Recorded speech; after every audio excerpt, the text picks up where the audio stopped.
Well, this is one of the here in Toronto, and it is fever pitch atmosphere. The crowd rises. You are through to round of 16. Well played.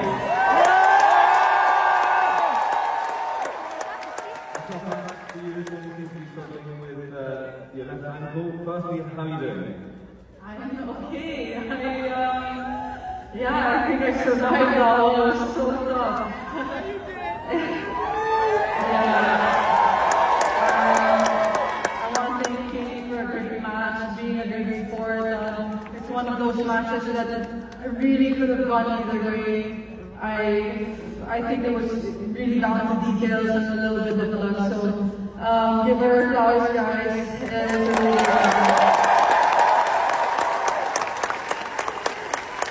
Really tough win for that one, but it is your 7th win in a row and counting. This is some real momentum you're building right now.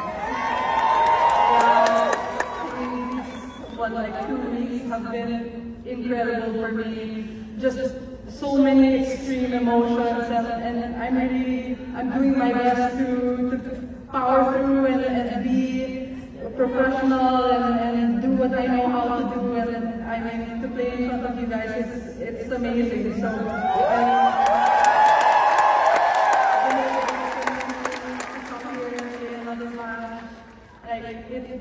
Everything just becomes so much more emotional, guys.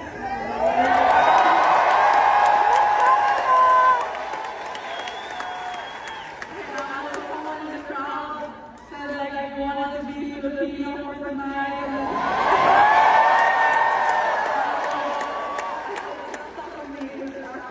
I went to like a Bad Bunny concert, and I felt Puerto Rican for that night. So I mean, for the Filipino community to also have that impact on other people. You know, the Canadians have been so hospitable to me. They've been amazing.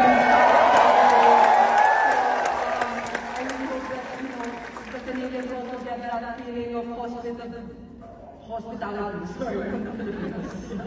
Listen, we're going to get you some rest, folks, but one last time this evening, give it up for Alex Viana!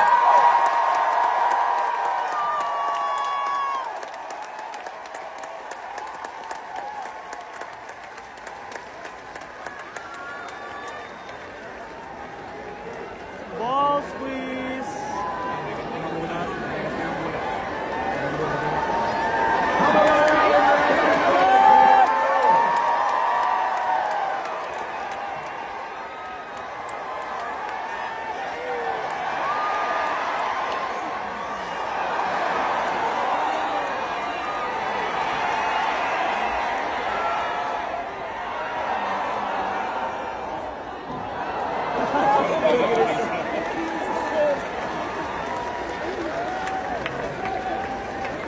Hindi naman ko. Bata dito sa 18.